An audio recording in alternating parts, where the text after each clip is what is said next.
It's Archeage 101 Unchained with Jalon, and today I'm going to be going over the common questions that I've been getting since last Friday. There are a ton of excited people for Archeage, and I'm one of them.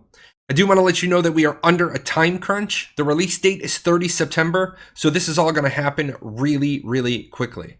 With that said, everything I talk about today is subject to change. There is no Archeage Unchained alpha or beta server, so there's nowhere for me to go to preview this stuff.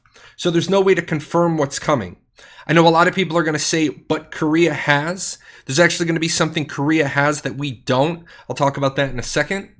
So what today's goal is we're going to talk about these questions, and I want people to keep the questions coming. For everybody that asks a question, there's probably 5 or 10 people who are too afraid to jump on social media and leave a comment. Don't be afraid of me. If you have a question, go ahead and ask. I will answer it in the comments, and then I may pull it over to the video. If you have a better source for an answer I give, link it. If I get something wrong, don't be afraid. I'm not going to bite. Just say, Jay, you got this wrong. This is what I have. Provide me a citation. I'll get it fixed. The most common question I've gotten is, which build are we going to be on? We are going to be on the 6.0 build. This is not a progression server. There's no time gates. There's no artificial delays. From the word go, you're going to be able to reach the current endgame. Now, there is one gated piece of progression. I'll talk about that in a second, but it's something that they're doing to make sure the game stays fair and equal. So just hang out with me. Now, the first question up is an important one because it says, I have found that farming Hiram gear or talking to anyone is both very useless. That's why I do Archeage 101. If you need help, leave a question. I'll give you an answer. But the most important thing is a lot of things are going to be different. We are used to in the past of leveling up, getting a whole bunch of junk gear, throwing most of it away, crushing it for dust. It's not going to be that way. Your gearing up journey starts at level 1. Now, usually I dig into stuff. I find as many facts as I can. I present the stuff. We don't have that kind of time. So I am not going to reinvent the wheel. I want you to check out ZZavage. Did an excellent job talking about the changes to that baby Hiram gear. This gear that you get while you're leveling that will eventually become your T1 Hiram. Really important change. So I've linked a couple of his videos down below. He also goes into the Swiftblade skill overview from the Korean server. I didn't notice if he talked about if that was 6.0 or the first round of retweaks. But either way, ZZavage took the time to do this, so I'm not going to reinvent the wheel. Next up, so housing is the same as Archeage. First come, first serve. That's some good art right there. Yes, housing is going to be first come, first serve. But here's where your gated progression comes. Land is going to be locked out until 5 October. It will unlock for everyone at the same time. This is their way to try to make sure that it stays fair and equal. Now, the next one I got is, how are we going to make tax certs on Unchained? And this is a big one. A lot of people are used to there being tax certs in the cash shop. So every other land rush has always been sort of influenced by whales who have been able to just buy the tax certs they need. I've just been on the current legacy server. No, you can't make them in Mirage Island. No, you can't make them at the starter zone houses. No, you can't make them at the community center. The only place you can make them is at a piece of property. So you're going to have to do your Blue Salt Brotherhood quest. Now, I'm going to put a couple of links in the description below. These are going to be old Blue Salt Brotherhood quests. In fact, one probably just popped up over there. These are going to be the old way to do things. I believe they're still going to be current in 6.0. You're going to start your small farm quest in Halcyona. It's going to give you enough certificates to put down your 8x8. You're going to build that, and then you're going to make your tax certs.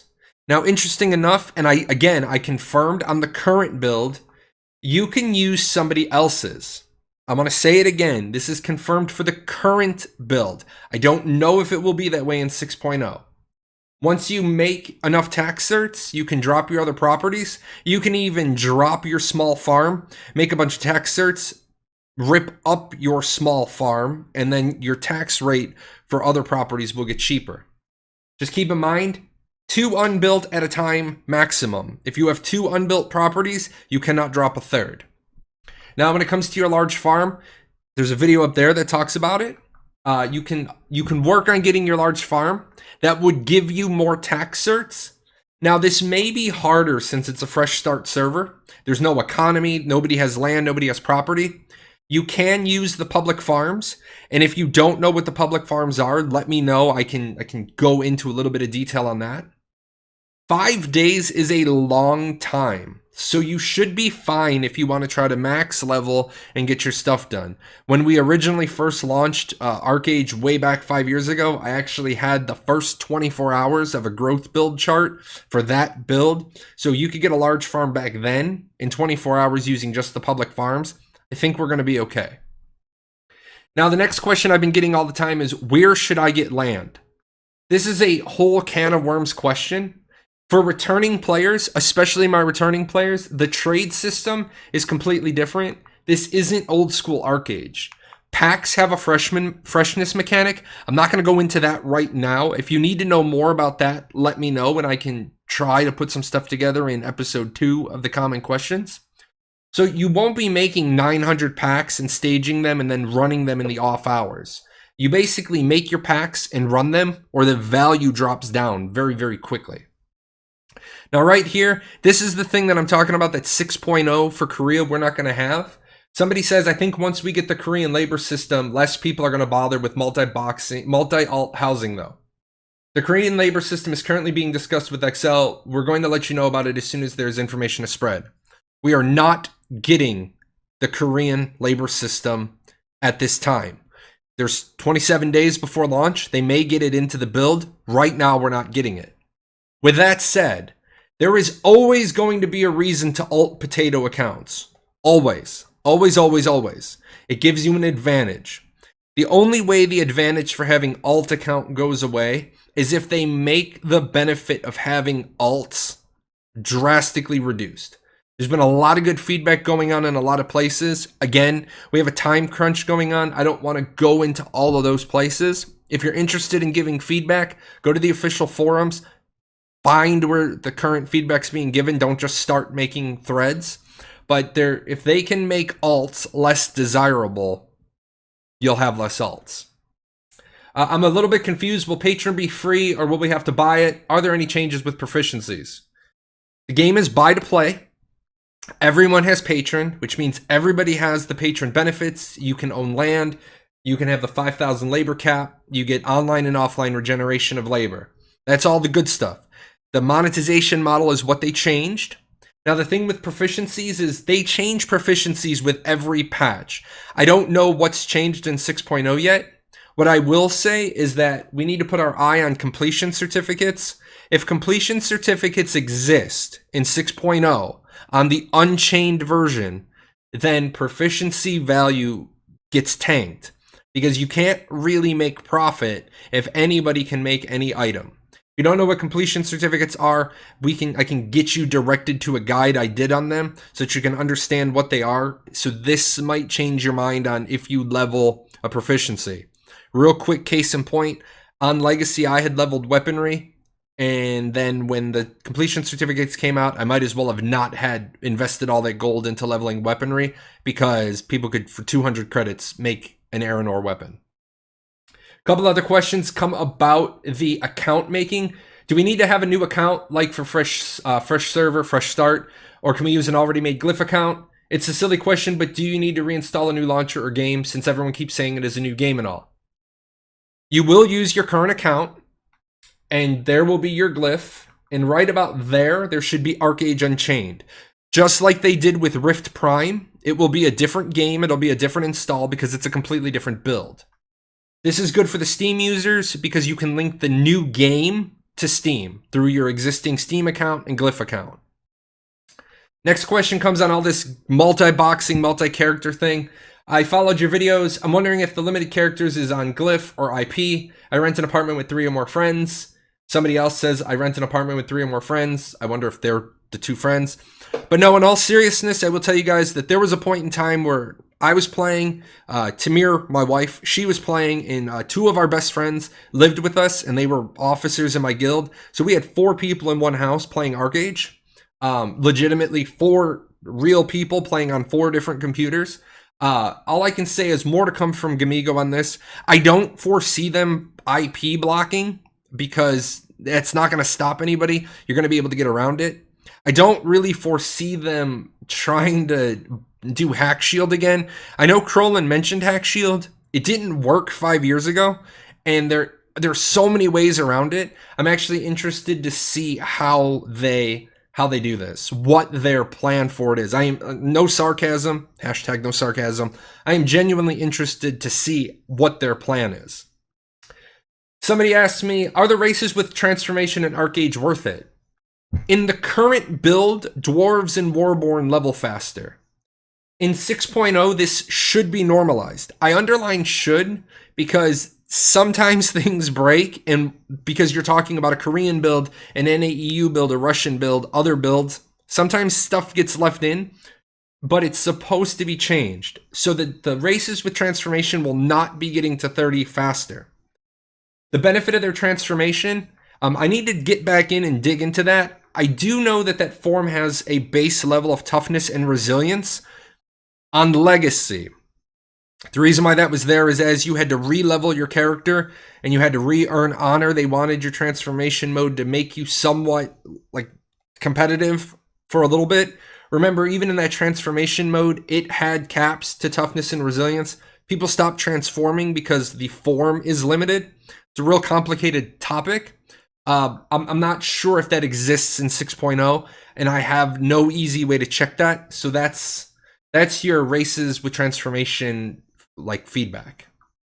Now, I do need the community action on this one. If you guys have more information on that, let me know so I can share it with the masses. Going to talk about, by the way, is Vitalism strong enough to level with, or should I go Battle Rage Vitalism and then swap? Vitalism is strong enough to grind with when you're max level, because that's after you get the Ancestral Holy Bolt. It's not horrible to level with, but it is the slowest kid in the class. I would go with any other main tree, melee, archery, or sorcery to level. When you get to 55, swap out that extra tree and then pop in the third when you need to be a healer. Now, I will tell you guys, in the past, my primary focus on classes has been on healers. It will not be that this time around. I do not like what they've done with Archeage healing, so I'm abandoning the healer cause. I don't know 100% what I'm going to do yet, but I know it's not healing. Lots of bits and pieces about 6.0. What's best? What do you need to know about 6.0? Yes, that's the stuff I'm doing right now. So yes, I am making content. Archeage Unchained 101 is a thing. We're here. We're doing it right now. No, I do not have time to do videos about old stuff. If this was like a 90-day out project, I would have more time to do this is how it is, this is how it will be videos. I have a ton of stuff on my website. There's a link in the description below. Get in there, dig into it, ask me questions, but ask me informed questions. I don't want to be like this, but with such a little amount of time, if you ask me a question I know I've answered on my website, my answer is just going to have to be, hey, here's the page that answer is on. Let me know what your informed question is. Stuff like what is best for 6.0? I don't know. I have to get into 6.0. I have to see it. I'm hoping maybe 6.0 will go onto the public test server a little bit in advance so we can at least see 6.0. But as you guys know, I've been away from Archeage all summer. I was sick most of the summer. So I haven't really been able to keep up on the post 5.3 changes. So I have a lot of work to do. But you guys deserve that. That's why you come here. What's the future of Archeage 101? I will be making Archeage 101 content under Archeage Unchained 101. So what that means is some of what I make will be relevant to 6.0. Some will only be relevant to the Unchained brand. Unfortunately, as a content creator, I'm stretched thin. I'm trying to branch out. I'm trying to do other things. You guys have been great with the support. I'm trying to take this to the next level, the next evolution. So what you're going to see is you're going to see stuff like Archeage 101, the 2019 edition, but for Unchained. But then I'll also be doing concept videos, stuff like crit rate, crit damage, and def pen. So if it's something that crosses over, that video will be relevant to my legacy players. That doesn't mean my legacy players, I won't answer questions if I can, or I won't try to find you a source.